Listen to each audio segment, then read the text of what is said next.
why I quit, because I had a revelation about my worth and my value.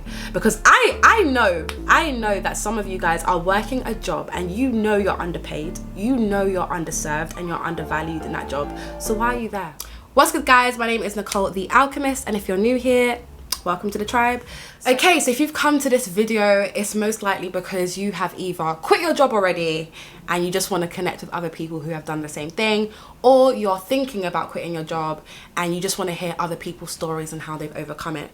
And I know this because I was once you. I was once the person on YouTube just scouring, just trying to find other people's stories on why they quit their job, how they, what are their reasons, how did they deal with, doing what they did, and all of that jazz. So I thought to bring my story, of course, to the same platform that I was on, and to share why I quit my job, how I quit my job with nothing lined up, how am I doing now, and if I've got any advice to give to you guys. So let's start from the very beginning, and I won't go into too much detail because it's been about 6 months since I've left, 6 months unemployed, and I'm still smiling. So that just shows you from the beginning that it is a success story. I would say the main reasons why I left my job is, number one, it was becoming a really toxic environment, and I can't work in toxic environments.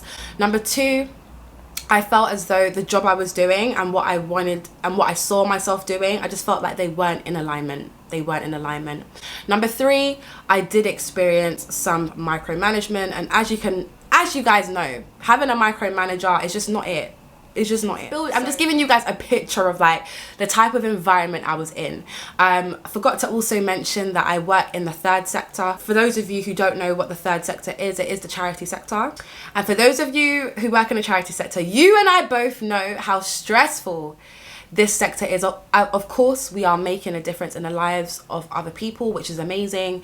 And I will always want to do jobs that are empowering or giving back to people in the community. However, not at the expense of my own mental health and well-being.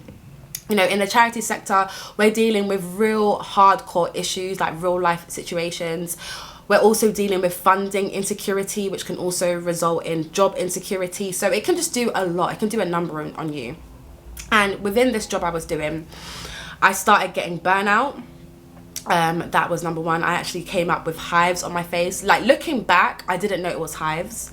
I just thought maybe I had an allergic reaction, maybe I'm low in some vitamins or something like that. But I can honestly say those were hives, and if I've got the picture I will insert it. But yeah, it was definitely a really, really stressful period, and this is all of 2022, right? So I'm going through all of this stuff. I'm realizing my job's not in alignment with me. It's kind of toxic. I'm feeling micromanaged.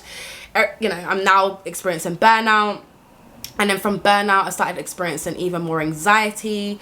I started realizing that I just didn't have the energy to socialize. Like, even after work, I started realizing that I couldn't get work off of my mind. So I'm constantly thinking about work. My job was on a fixed term contract. So you get 12-month contracts. And so it obviously got to the end of my contract and we were looking to renew it. So obviously they offered me a new position, a new 12-month contract. And I said no. Now, did I, before that kind of renewal conversation came up, did I know I was going to leave? No. Was I thinking about leaving? Yes. But was I planning to leave in that moment? Absolutely not. But in that moment, I just knew I just had to take a break. I was like, I'm up to here with it. One of the things that was definitely my saving grace was the fact that I was saving. So although it wasn't a planned fuck you, I've quit, I was in a comfortable enough position to be like, you know what, I can comfortably not work for a few months. I can comfortably go and travel and come back and whatever. So that would be my tip. If you are still unsure of what you want to do next in your next job, I would definitely encourage you to save as much as you can. Obviously, looking at your outgoings, calculating what that figure is, and then just timesing that by how long you want to take a break. Because guess what? Sabbaticals are okay. It's okay to take a career break. And sometimes in that career break, you get breakthroughs, right? You get downloads. You understand, okay, this is what I need to be doing next. This is what I'm going to accept. This is what I'm not going to accept. Because that's something I wanted to mention in this video as well, is knowing your worth. Why I quit because I had a revelation about my worth and my value. Because I know that some of you guys are working a job and you know you're underpaid, you know you're underserved and you're undervalued in that job. So why are you there? Value yourself more, value your time. You know, we spend more time with our work colleagues than our own family and friends. And if that's the case, wouldn't you rather be in a place or in a position that feels more fulfilling, that feels more in alignment with who you are, that gives you the sense that you are growing, that you're developing, that you are becoming your best version? What did I do? Obviously I quit. I ended up traveling. So I decided that, do you know what, when I got this job, I was working at a previous job for about 3.5 years, and I went straight into this job and I was there for a year. So I just said to myself, do you know what, Nicole, before you even think about another job, okay, have a break, have a real break. So I did, and I booked my flight to Kenya. I had volunteered there in the past, lots of friends there. Do check out my video. I've got part 1 and part 2 of what I got up to in Kenya. It was amazing. And yeah, traveling is just good for the soul. It's good to kind of just have that break to think. I feel like when you're working a full-time job, like, when do you have time to just think? When do you have time to just create and sometimes just do nothing? You know, I've definitely had this revelation that I'm a workaholic. Of course, for me, I've been working full-time jobs since the age of 17, 18. Like, I didn't go to uni. You know, I did an apprenticeship fresh out of college, and I've just been working ever since. And I've realized that you have to take these breaks. You have to be able to take these breaks and remember that you are a human being. You are a full human. You are not just your top job title. You are not just your salary. You know, you are worthy whether you are working or not working. And that's something that I had to learn. You know, I used to undervalue myself if I'm not working, you know, feeling like a bum and, you know, you're not doing nothing. But in this time that I've had off, number 1, I've been able to heal. You know, I've been grieving as well.